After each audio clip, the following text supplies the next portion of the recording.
श्री शिवाय नमस्तुभ्यम।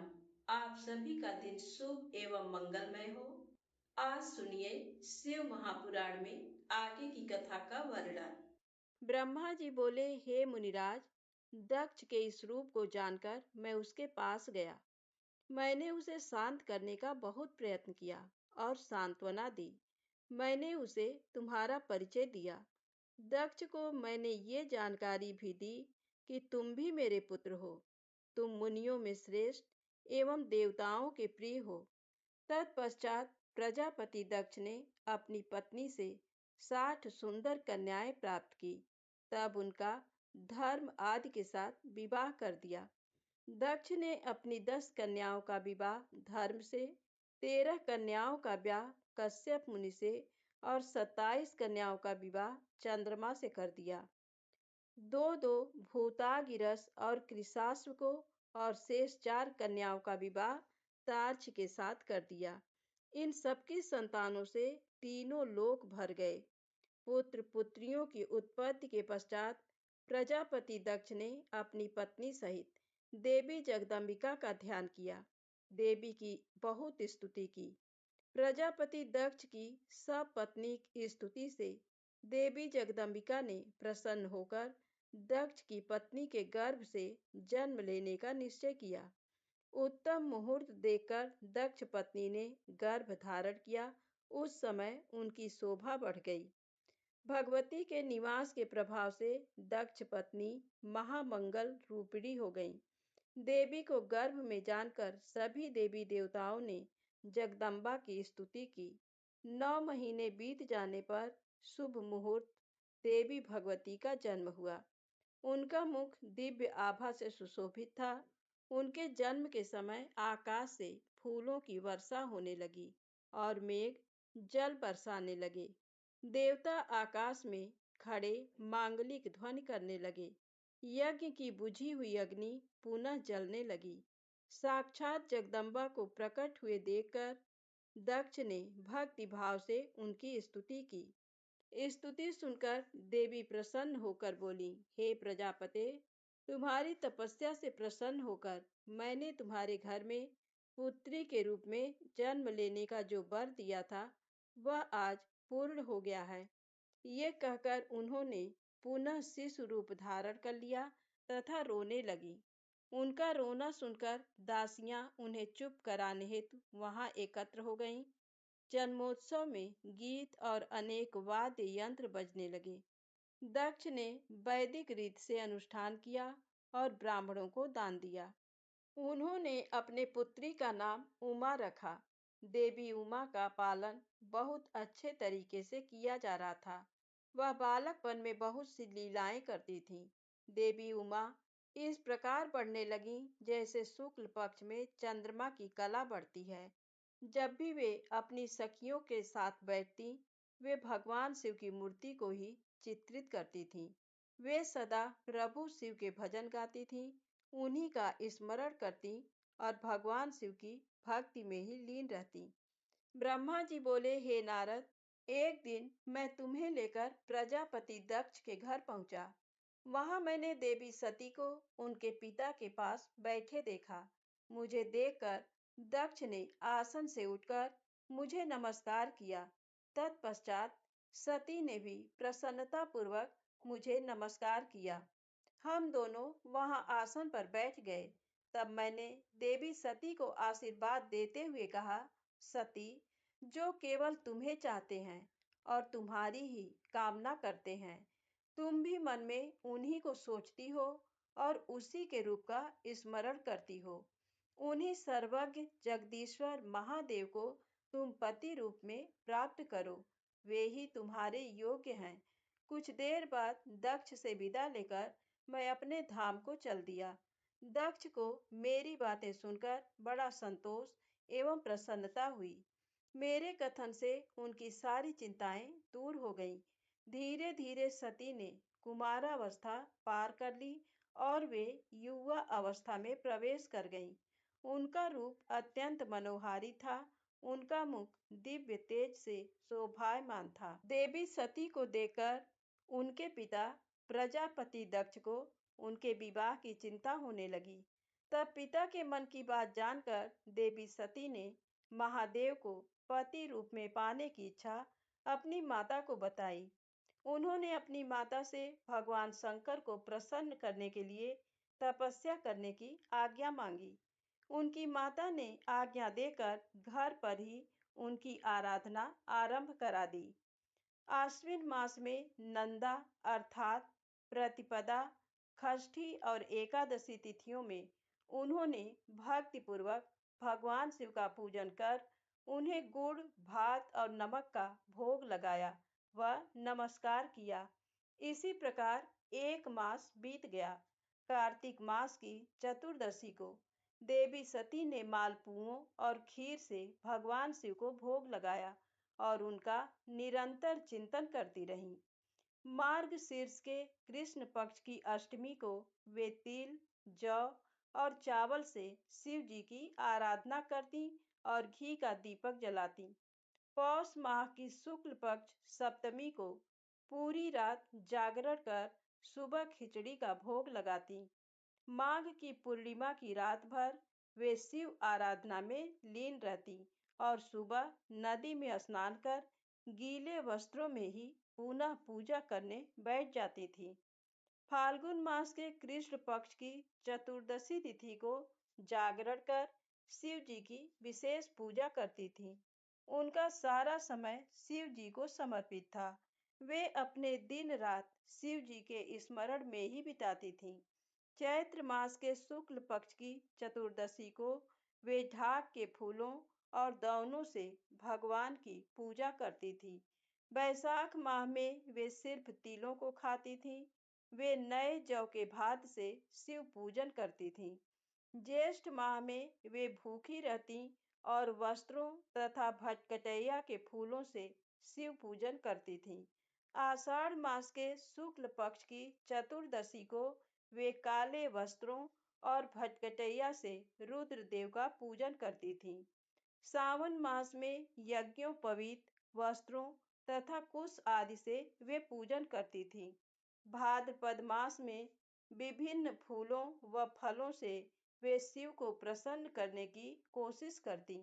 वे सिर्फ जल ही ग्रहण करती थीं। देवी सती हर समय भगवान शिव की आराधना में ही लीन रहती थी। इस प्रकार उन्होंने दृढ़ता पूर्वक नंदा व्रत को पूरा किया। व्रत पूरा करने के पश्चात वे शिव जी का ध्यान करने लगीं। वे निश्चित आसन में स्थित हो निरंतर शिव आराधना करती रहीं। हे नारद, देवी सती की इस अनन्य भक्ति और तपस्या को अपनी आंखों से देखने मैं, विष्णु तथा अन्य सभी देवी देवता और ऋषि मुनि वहां गए। वहां सभी ने देवी सती को भक्तिपूर्वक नमस्कार किया और उनके सामने मस्तक झुकाए। सभी देवी देवताओं ने उनकी तपस्या को सराहा। तब सभी देवी देवता और ऋषि मुनि मेरे और विष्णु सहित कैलाश पर्वत पर पहुंचे। वहां भगवान शिव ध्यान मग्न थे। हमने उनके निकट जाकर दोनों हाथ जोड़कर उन्हें प्रणाम किया तथा उनकी स्तुति आरंभ कर दी। हमने कहा, प्रभु, आप परम शक्तिशाली हैं। आप ही सत्व, रज और तप आदि शक्तियों के स्वामी हैं। वेद त्रयी, लोक त्रयी आपका स्वरूप है। आप अपनी शरण में आए भक्तों की सदैव रक्षा करते हैं। आप सदैव भक्तों का उद्धार करते हैं। हे महादेव, हे महेश्वर, हम आपको नमस्कार करते हैं। आपकी महिमा जान पाना कठिन ही नहीं, असंभव है। हम आपके सामने अपना मस्तक झुकाते हैं। ब्रह्मा जी बोले, नारद, इस प्रकार भगवान शिव शंकर की स्तुति करके सभी देवता मस्तक झुकाकर शिव जी के सामने चुपचाप खड़े हो गए। ब्रह्मा जी बोले, श्री विष्णु जी सहित सभी देवी देवताओं और ऋषि मुनियों द्वारा की गई स्तुति सुनकर सृष्टिकर्ता शिव जी ने प्रसन्नता पूर्वक हम सबके आगमन का कारण पूछा। रुद्रदेव बोले, हे हरे, हे देवताओं और महर्षियों, मुझे अपने कैलाश पर आगमन के विषय में बताइए। आप लोग यहाँ किस लिए आए हैं और आपको कौन सा कार्य है? कृपया मुझे बताइए। मुने महादेव जी के इस प्रकार पूछने पर भगवान विष्णु की आज्ञा से मैंने इस प्रकार निवेदन किया। मैं बोला, हे देवादिदेव महादेव, करुणा सागर, हम सब यहाँ आपकी सहायता मांगने के लिए आए हैं। भगवान, हम तीन होते हुए भी एक हैं। सृष्टि के चक्र को नियमित तथा सुचारू रूप से चलाने के लिए हम एक दूसरे के सहयोगी की तरह कार्य करते हैं। हम एक दूसरे के सहायक हैं। हम तीनों के परस्पर सहयोग के फलस्वरूप ही जगत के सभी कार्य संपन्न होते हैं। महेश्वर, कुछ असुरों का वध आपके द्वारा, कुछ असुरों का वध मेरे द्वारा तथा कुछ असुरों का वध श्री हरि द्वारा निश्चित है। हे प्रभु, कुछ असुर आपके वीर्य द्वारा उत्पन्न पुत्र के द्वारा नष्ट होंगे। हे भगवान, आप घोर असुरों का विनाश कर जगत को स्वास्थ्य व अभय प्रदान करते हैं। हे प्रभु, सृष्टि की रचना, पालन और संहार, ये तीनों ही हमारे कार्य हैं। यदि हम अपने कार्य सही तरह से नहीं करें तो हमारे अलग अलग शरीर धारण करने का कोई उद्देश्य ही नहीं रहेगा। हे देव, एक ही परमात्मा महेश्वर तीन स्वरूपों में अभिव्यक्त हुए हैं। वास्तव में शिव स्वतंत्र हैं। वे लीला के उद्देश्य से सृष्टि का कार्य करते हैं। भगवान विष्णु उनके बाएं अंग से प्रकट हुए हैं और मैं उनके दाएं अंग से प्रकट हुआ हूँ। रुद्रदेव उनके हृदय से प्रकट हुए हैं, इसलिए वे ही भगवान शिव का पूर्ण रूप हैं। उनकी आज्ञा के अनुसार मैं सृष्टि की रचना और विष्णु जी जगत का पालन करते हैं। हम अपना कार्य करते हुए विवाह कर सपत्नीक हो गए हैं। अतः आप भी विश्व हित के लिए परम सुंदरी को पत्नी के रूप में ग्रहण करें। हे महेश्वर, पूर्व काल में आपने शिव रूप में हमें एक बात कही थी। आपने कहा था, मेरा एक अवतार तुम्हारे ललाट से होगा, जिसे रुद्र नाम से जाना जाएगा। तुम ब्रह्मा सृष्टिकर्ता होगे, भगवान विष्णु जगत का पालन करेंगे, मैं सगुण रुद्र रूप संहार करने वाला होऊंगा। एक स्त्री के साथ विवाह करके लोक के कार्यों की सिद्धि करूंगा। हे महादेव, अब अपनी कही बात को पूरा कीजिए। हे प्रभु, आपके बिना हम दोनों अपना कार्य करने में समर्थ नहीं हैं। अतः प्रभु, आप ऐसी स्त्री को पत्नी रूप में धारण करें जो कि लोक हित के कार्य कर सकें। भगवान, जिस प्रकार लक्ष्मी विष्णु की और सरस्वती मेरी सहधर्मिणी हैं, उसी प्रकार आप भी अपने जीवन साथी को स्वीकार कीजिए। मेरी ये बात सुनकर महादेव जी मुस्कुराने लगे और हमसे इस प्रकार बोले। उन्होंने कहा, हे ब्रह्मा, हे विष्णु, तुम मुझे सदा से अत्यंत प्रिय हो। तुम समस्त देवताओं में श्रेष्ठ तथा त्रिलोक के स्वामी हो, परंतु मेरे लिए विवाह करना उचित नहीं है। मैं सदैव तपस्या में लीन रहता हूँ। इस संसार से मैं सदा विरक्त रहता हूँ। मैं तो एक योगी हूँ जो सदैव निवृत्ति के मार्ग पर चलता है। घर गृहस्थी से भला मेरा क्या काम। मैं तो सदैव आत्मरूप हूँ जो माया से दूर है, जिसका शरीर अवधूत है, जो ज्ञानी, आत्मा को जानने वाला और कामना से शून्य हो, भोगों से दूर रहता है, जो अविकारी है। भला उसे संसार में स्त्री से क्या प्रयोजन है। मैं तो योग करते समय ही आनंद का अनुभव करता हूँ। जो मनुष्य ज्ञान से रहित हैं, वे ही भोग को अधिक महत्व देते हैं। विवाह एक बहुत बड़ा बंधन है, इसलिए मैं विवाह के बंधनों में बंधना नहीं चाहता। आत्मा का चिंतन करने के कारण मेरी लौकिक स्वार्थ में कोई रुचि नहीं है। फिर भी जगत के हित के लिए तुमने जो कहा है, वह मैं करूँगा। तुम्हारे कहे अनुसार मैं विवाह अवश्य ही करूँगा, क्योंकि मैं सदा अपने भक्तों के बस में रहता हूँ। परंतु मैं ऐसी स्त्री से विवाह करूँगा जो योगिनी तथा इच्छानुसार रूप धारण करने वाली हो। जब मैं योग साधना करूँ तो वह भी योगिनी हो जाए, और जब मैं कामासक्त हूँ तब वह कामिनी बन जाए। ऐसी स्त्री ही मुझे पत्नी रूप में स्वीकार्य होगी। मैं सदैव शिव चिंतन में लगा रहता हूँ।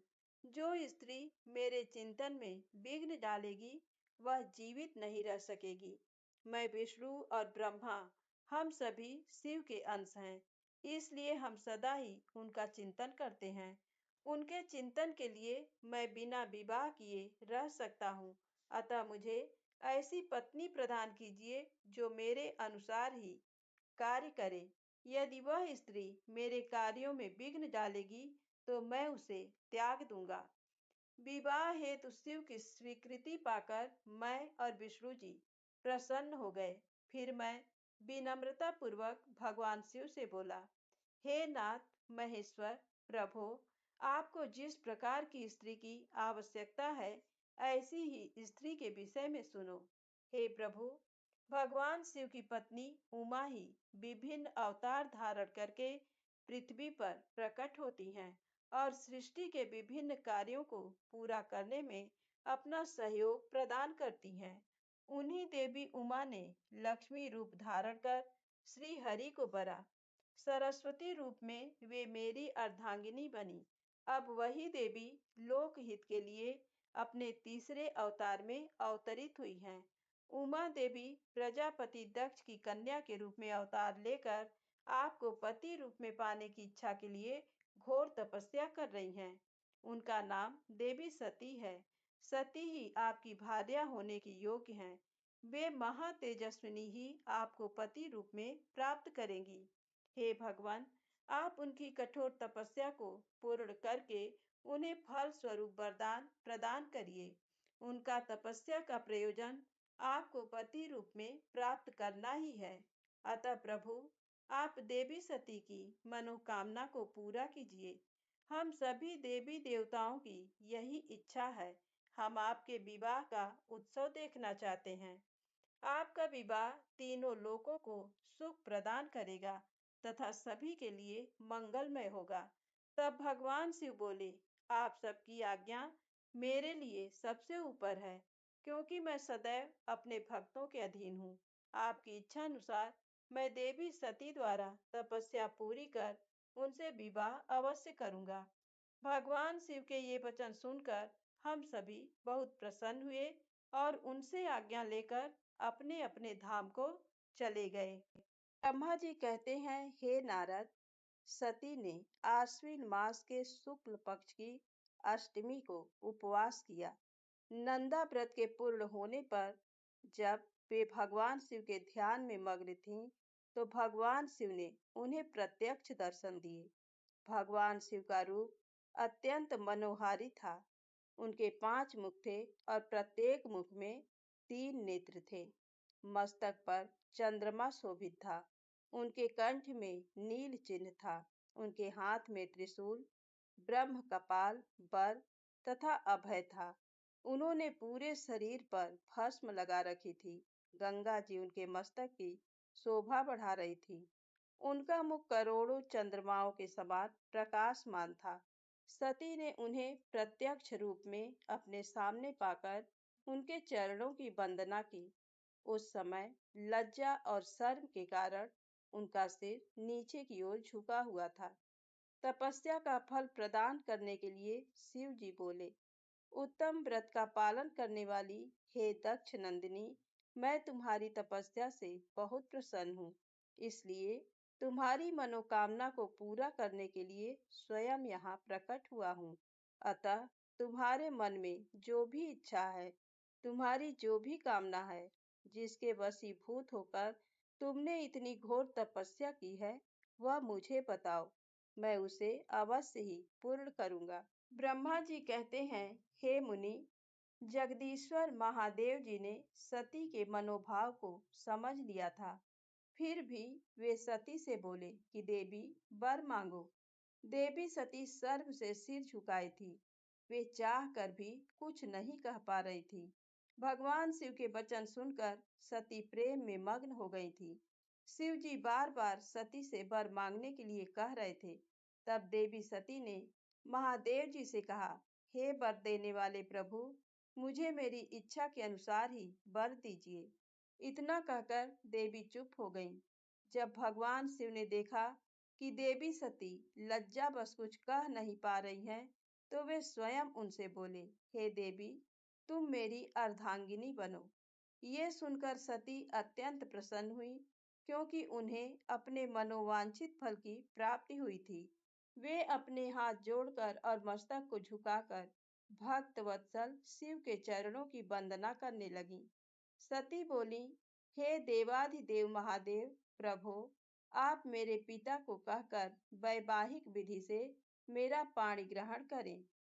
ब्रह्मा जी बोले, नारद, सती की बात सुनकर शिव जी ने उन्हें ये आश्वासन दिया कि ऐसा ही होगा।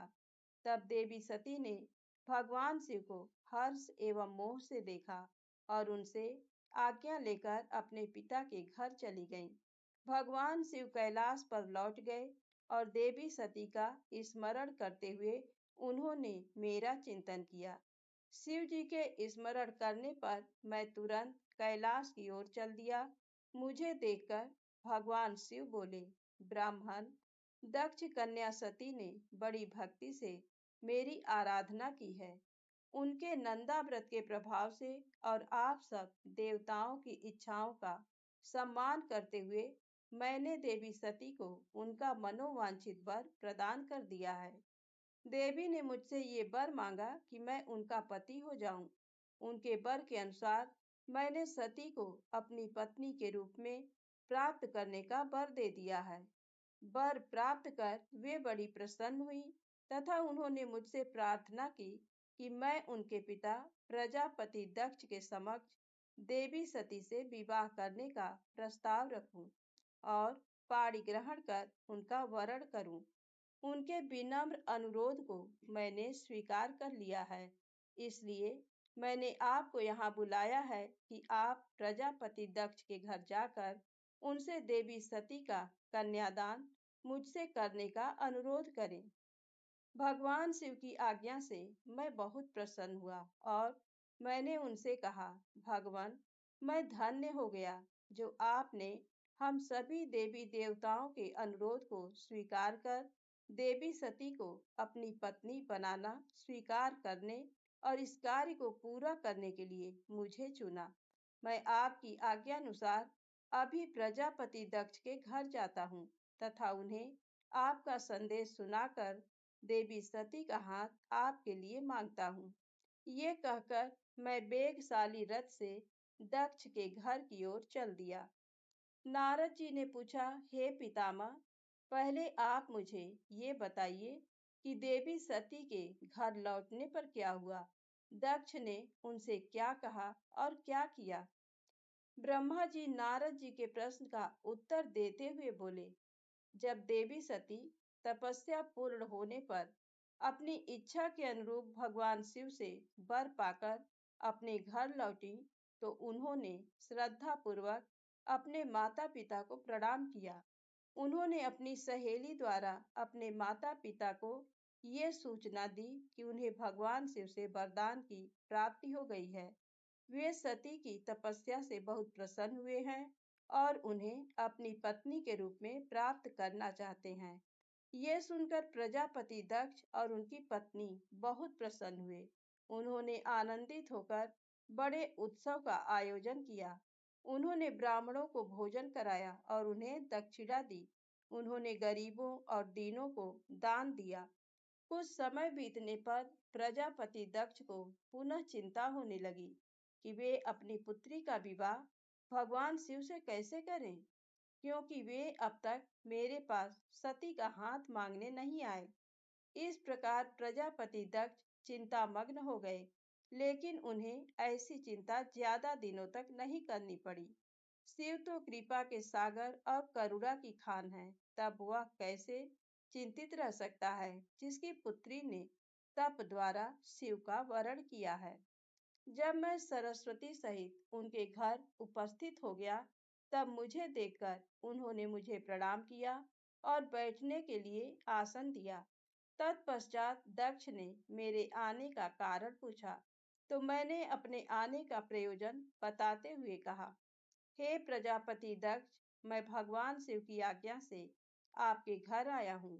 मैं देवी सती का हाथ महादेव जी के लिए मांगने आया हूँ।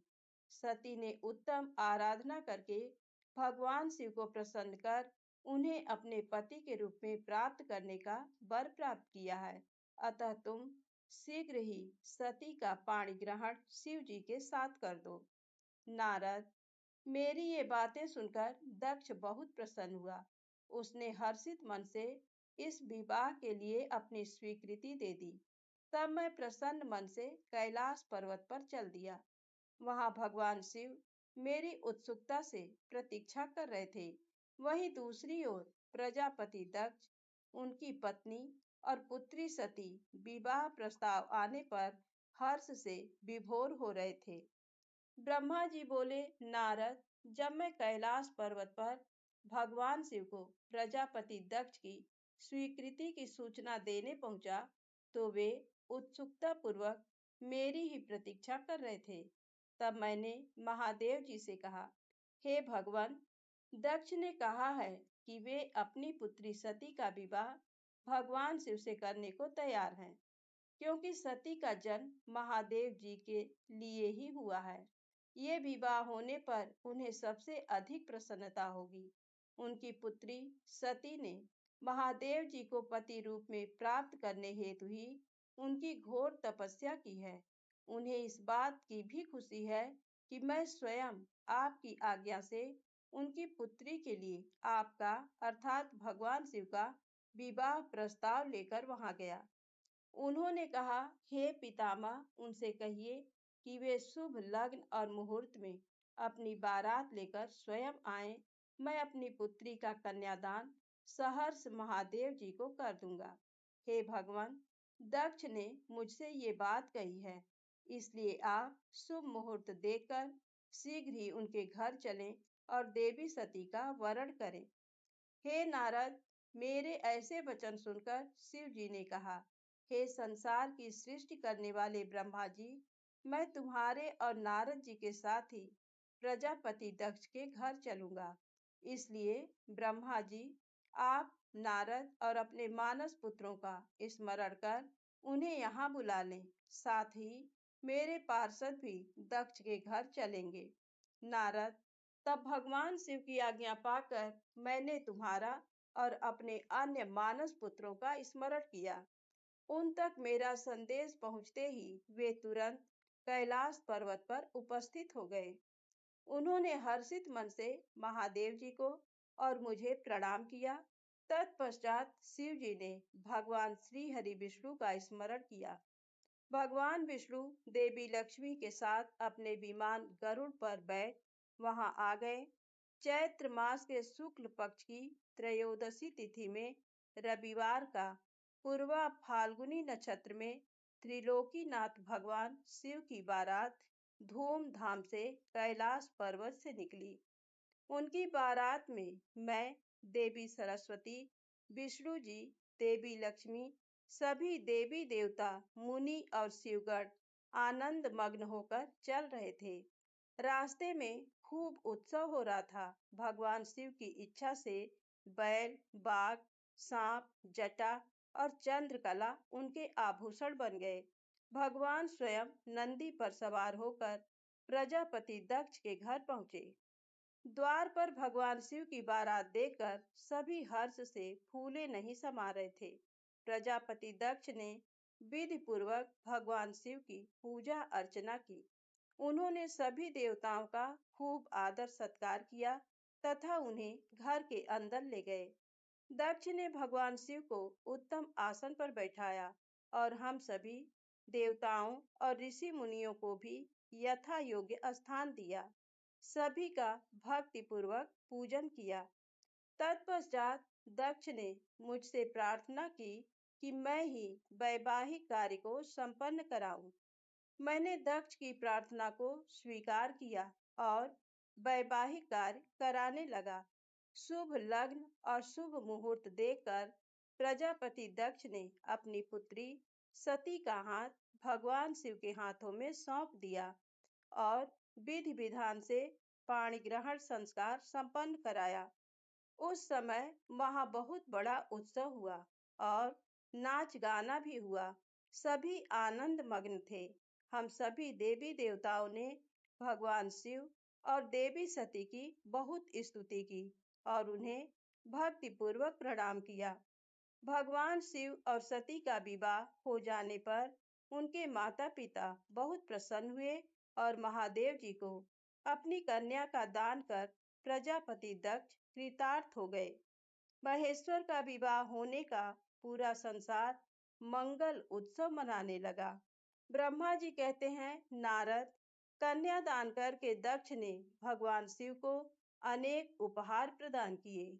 उन्होंने सभी ब्राह्मणों को भी दान दक्षिणा दी। तत्पश्चात भगवान विष्णु अपनी पत्नी लक्ष्मी जी सहित भगवान शिव के समक्ष हाथ जोड़कर खड़े हो उनकी आराधना करने लगे। वे बोले, हे दया सागर महादेव जी, आप संपूर्ण जगत के पिता हैं और देवी सती सबकी माता हैं। भगवान, आप दोनों ही अपने भक्तों की रक्षा के लिए और दुष्टों का नाश करने के लिए अनेक अवतार धारण करते हैं।